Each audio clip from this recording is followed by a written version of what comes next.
Welcome, deep divers. When you think about Australian wine, your mind likely conjures images of those big, bold reds, right? From places like Barossa Valley. Yeah, absolutely. Sun-drenched, powerful wines, they're iconic for a reason. Totally. But what if I told you there's a kind of less traveled path? Yeah. A quiet corner of Australia crafting wines with a completely different voice. Real secret, almost. Intriguing. Okay, let's unpack this. Today, our deep dive takes us to Gippsland. It's this vast and wonderfully diverse region in Victoria, and it's quickly gaining this reputation, Yeah. captivating critics, wine lovers. Our mission today is really to uncover what makes this place and its wines so uniquely compelling. And it's truly a region poised for that aha moment for a lot of people. I mean, while the name might not be on everyone's lips just yet, Right. Gippsland offers this really singular expression of cool climate viticulture. It's born from a geography of, well, remarkable contrast. Contrasts, like what? Imagine everything from, say, towering mountains to sweeping coastal plains. All of that shapes a unique scenario for making wine. That definitely paints a picture. Yeah. And, while it's still kind of finding its place against famous neighbors like the Yarra Valley, Yeah, it's less established in the mainstream mind. Gippsland's focus seems squarely on quality, on distinctiveness. Crafting wines that genuinely reflect where they come from, it feels like the landscape itself is, I don't know, whispering its story into every bottle. That's a great way to put it. The sense of place is strong. So let's start by grounding ourselves. Gippsland's identity. Picture this massive territory stretching east from Melbourne, hugging Australia's southern coast. It's huge. Exactly. And it's not just a patch of land, it's a natural wonderland. Gentle hills, fertile valleys, and this constant, profound influence from the ocean. That ocean influence is key. This richness and diversity seem absolutely central to its winemaking potential, right? Indeed. The very heartbeat of Gippsland's character lies in that powerful maritime influence. We're talking cool sea breezes. Like natural air conditioning. Pretty much. They temper the summer heat, and this is crucial because it prolongs the grape maturation period. Slower ripening. Exactly. Allows flavors to develop slowly, intensely, leading to wines with intricate profiles and that vibrant acidity we'll definitely talk more about. And the winters? Cool, humid winters. They ensure the vines stay hydrated, healthy, ready for the next growing season. It's a complete cycle. And it's not just the air and the sea, is it? The ground beneath your feet, the geology, that tells an equally vital story. Oh, absolutely. Gippsland boasts this really varied geology, a true mosaic of terroirs. So what kind of soils are we talking about? You see everything. Rich clays, these mineral-rich limestone-based soils, I call it calcareous marls, Okay. well-drained sands, even volcanic soils in some parts. This incredible geological tapestry allows for just an astonishing range of grape expressions. It's like nature painted with every color on the palette there. That mosaic, coupled with the climate, is precisely why Gippsland is attracting so much attention now. It's demonstrating this undeniable ability to produce cool climate wines with a genuinely distinctive character. And often from smaller producers. Yes, many of these come from boutique, often family-run wineries. There's frequently a strong emphasis on sustainable practices, small-scale production. Which adds to the story. It does. And what's more, the region's just stunningly beautiful. That natural beauty genuinely complements the wine experience. A visit there is about much more than just tasting. Okay, now let's really dive into terroir, that intricate dance, soil, climate, topography, crafting that unmistakable identity for each wine. The essence of place. In Gippsland, this unfolds across 3 distinct subregions, right? Each with its own story. Let's start with East Gippsland, reflecting the robustness of a geological past, you called it. That's right. So the soils here, predominantly ancient clay and gravel, remnants of geology going way back. Billions of years, yeah. And their ability to retain heat is crucial. How does that, combined with the climate, impact the wines? Well, you've hit on a critical point. Those ancient soils retaining heat, coupled with East Gippsland's more continental climate. Meaning bigger temperature swings. Exactly. Greater daily and seasonal swings. Hot, dry summers contrasting with harsher winters. It all forges wines with remarkable structure and concentration. So bolder styles. Generally, yes. Think bold, dark fruit, often with a peppery spice and earthy depth. These are often wines built for aging, a really powerful expression of Gippsland's sort of geological memory. Okay, leaving the robust, ancient landscapes of East Gippsland. Let's head south, a dramatically different scene. South Gippsland, defined by, what was it, the icy embrace of the Antarctic Ocean. A stark contrast indeed. It's the coldest and wettest subregion. Really? Why is that? It's directly influenced by those persistent coastal fogs and, yes, the icy breath of Antarctic Ocean breezes blowing across Bass Strait. Wow, and the soils? Predominantly volcanic here, rich in red clay and minerals. This composition, combined with that constant interaction with salty sea air. Ah, the maritime influence again. It culminates in wines with vibrant, almost piercing acidity and a really pronounced minerality. Minerality, like wet scones. Sometimes, yes. But what's fascinating here is that it often manifests as this subtle yet unmistakable saline note on the palate. Saline, like salty. It's like a whisper of the ocean itself, yeah. This prolonged, cool growing season is just perfect for grapes like Chardonnay and Pinot Gris. They develop complex aromatics, citrus, stone fruit. And Pinot Noir? For Pinot Noir, expect bright, fresh red fruits, fine tannins, and this palpable energy, very different from the East. Okay, and finally, Central Gippsland. The pulsating heart where influences converge. That's the idea. Is it that big swing between day and night temperatures, the diurnal range, that really defines it here? Precisely. That diurnal range is incredibly important. It sort of orchestrates a slow, measured maturation. Letting the grapes hang longer. Exactly, allowing them to hold on to their natural acidity while truly enhancing their aromatic complexity. The soils are this geological tapestry, alluvial sediments, basically rich river deposits, and clay, providing excellent drainage, supporting vigorous root systems. And the resulting wines. Exceptionally balanced, generally. Rich aromatics, elegant textures, expect vibrant fresh fruits, red cherries, raspberries, alongside delicate floral notes. So good for Pinot and Chardonnay, too. Absolutely. Some of Gippsland's most expressive Pinot Noir, really showing finesse and silky tannins, and Chardonnay, with its freshness and vibrant acidity, they truly shine here, often with remarkable aging potential as well. And if we kind of zoom out and connect this dynamic interaction between the ancient soils, the varying climates, the omnipresent ocean, it truly weaves the narrative of Gippsland. It culminates in what we sometimes call its maritime essence and mineral signature. A whole ecosystem in the glass. Very much. Now, let's zero in on the grapes that are really putting Gippsland on the map. Pinot Noir and Chardonnay. Gippsland's becoming a key spot for Pinot Noir in Australia, right? Showing off lots of different sides to this notoriously tricky grape. Definitely an epicenter. And the influence of terroir on the style is remarkable. So from the colder coastal South Gippsland, you mentioned a more delicate, subtle style. What jumps out there? In South Gippsland, yeah, expect fresh red fruits, think wild cherry, maybe ripe strawberry, complemented by spice notes, like cinnamon perhaps, and earthy nuances. Damp leaves, that sort of thing. And the structure. Refreshing acidity, definitely, silky tannins. And with some age, they can reveal these really alluring notes of truffle and sweet spices. Quite elegant. And how does that compare to Pinot? The milder, sunnier Central and East Gippsland. There, you'll generally find a denser, more concentrated expression. Darker fruits. Often, yeah. Darker, juicier fruits like ripe plums, blackberries, black cherries. With these intriguing aromas to fresh mushrooms, that savory umami depth. Right. And sous-bois, that wonderful damp forest floor smell. But crucially, even with this concentration, the wines maintain freshness and elegance. Thanks to that integrated acidity and tannin structure, they're not heavy.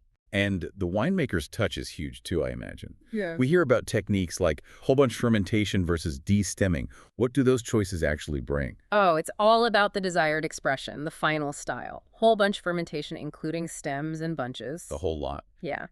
That can add distinct herbaceous notes, maybe rosemary or thyme, a spicy kick of black pepper, and a more pronounced tannic texture, which can help with aging. Okay.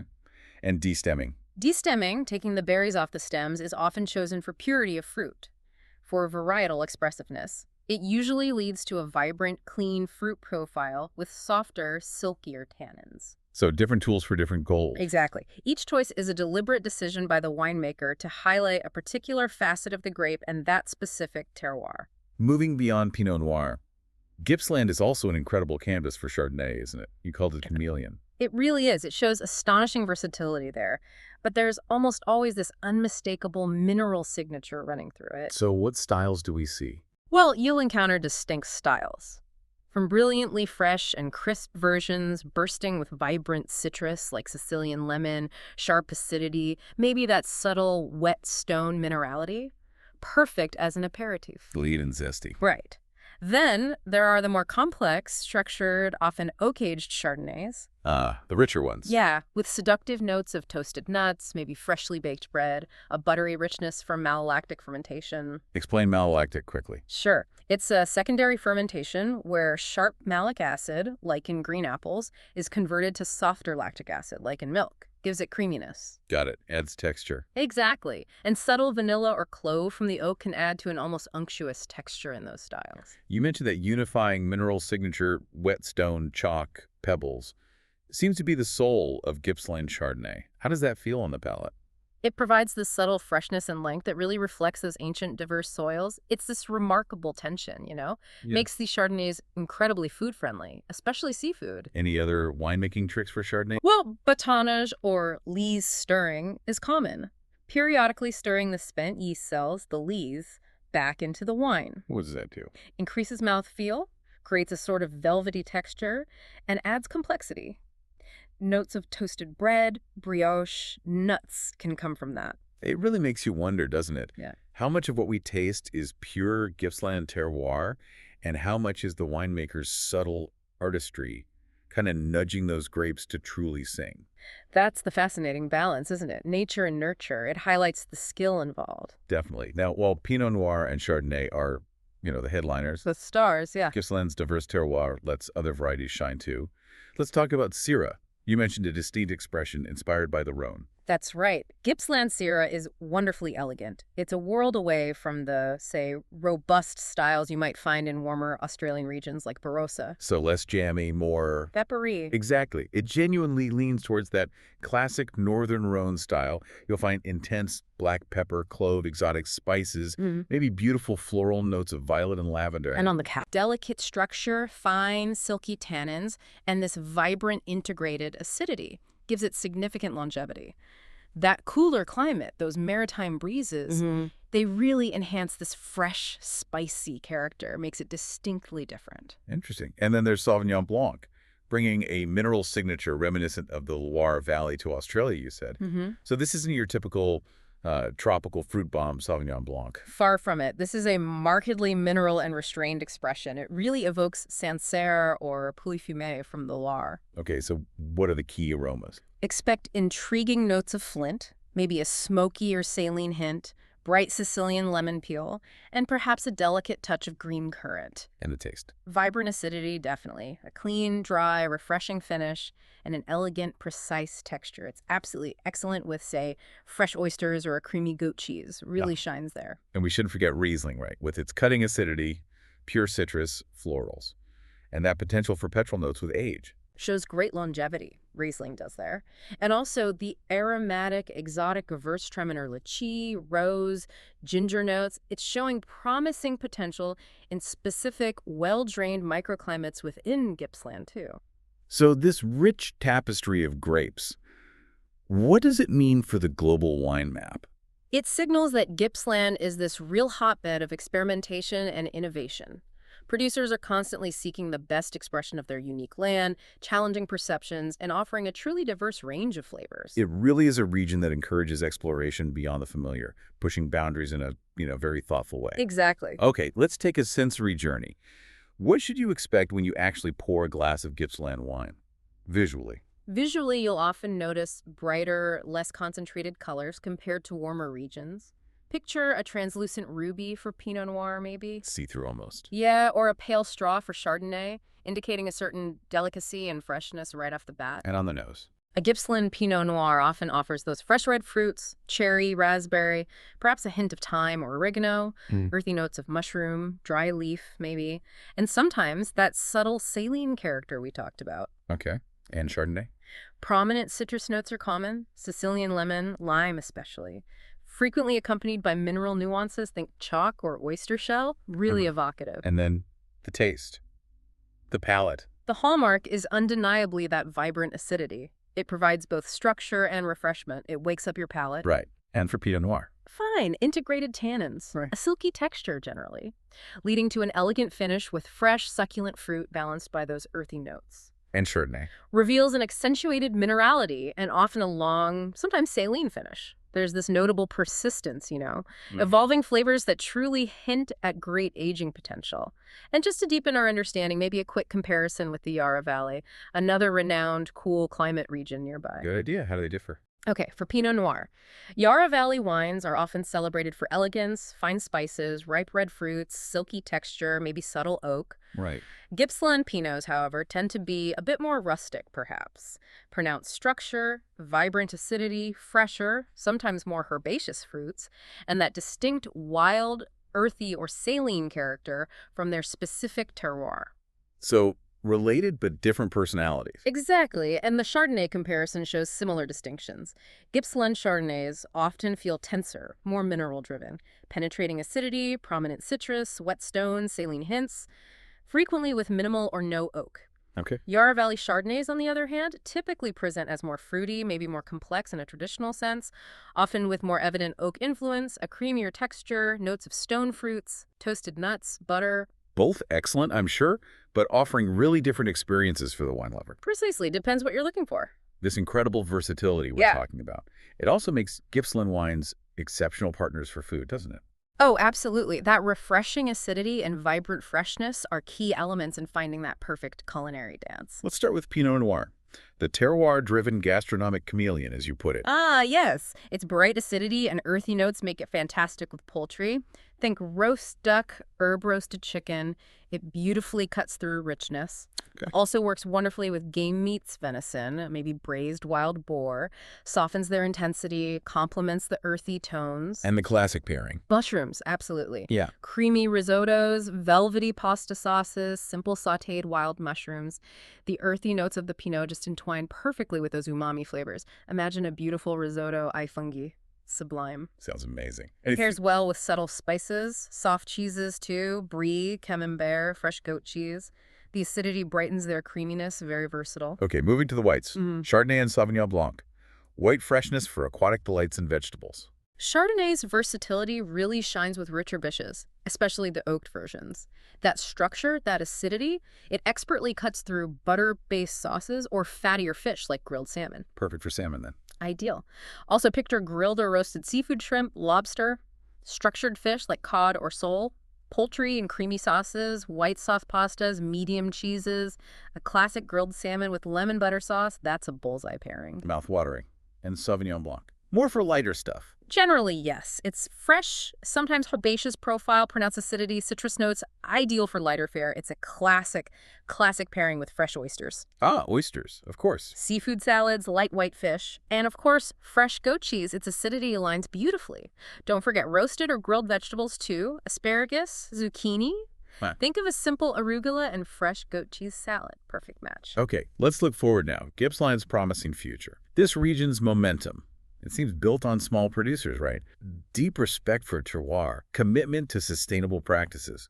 Absolutely. That's the foundation. We're talking organic, biodynamic, minimal intervention becoming much more common, all allowing these wines to be a true mirror of their environment. That commitment feels paramount. It really is. And look, this is no longer Australia's best kept secret. It's an inevitable progression, really, driven by exceptional quality, especially for cool climate wine enthusiasts. So global recognition is growing. Rapidly accelerating and deservedly so. Gippsland's unique voice is being heard. And the experience of visiting, the enoturism. It's deeply authentic, very personal. You'll find these boutique, often family-operated wineries. You get direct interaction with the winemakers, the owners. You hear the stories behind each vintage. That sounds special. It is. Plus, the region's stunning natural beauty is the perfect complement to the wine. It's a whole package. And you mentioned it hasn't reached its full potential yet. I don't think so. It's important to underscore that. There's this exciting anticipation for even more refined wines as vineyards mature, as producers continue to hone their craft. It's very much a journey still unfolding. Can you give us a few names? Iconic wineries leading the charge. Sure, just a few examples. Narkuji Winery, they're acclaimed. Lots of awards, known for complex Pinot Noir and even Shiraz. Okay. Gippsland Wine Company, small batches, really focused on Pinot Noir, Sangiovese too. Brandy Creek Estate does premium cool climate Pinot and Chardonnay. Mm-hmm. Dirty Three Wines, known for an authentic, minimal intervention philosophy, iconic Pinot Noir from them. And Warta Hills, strong maritime influence, known for elegant Pinot Noir and Pinot Gris. That's just scratching the surface, really. Gives us a taste, though. Okay. So as we recap this journey, Gippsland really stands as this testament to authenticity, diversity, passion. It truly does. It's a region where unique terroir, versatile grapes, and these dedicated producers craft compelling stories in every bottle, just waiting to be discovered by you, the listener. And what stands out to you about Gippsland after this deep dive? Maybe the stark differences between its subregions, or perhaps the specific techniques winemakers are using to express their unique sense of place. It's a region that definitely rewards thoughtful consideration. Yeah, absolutely. And as you think about Gippsland's journey, from this secret gem to an international rising star, Hmm. maybe consider what it truly means for wine region to find its authentic voice in a crowded global market. Is it about sticking to tradition, embracing innovation? Or maybe it's a delicate balance of both, ultimately just letting the land speak for itself, something to ponder.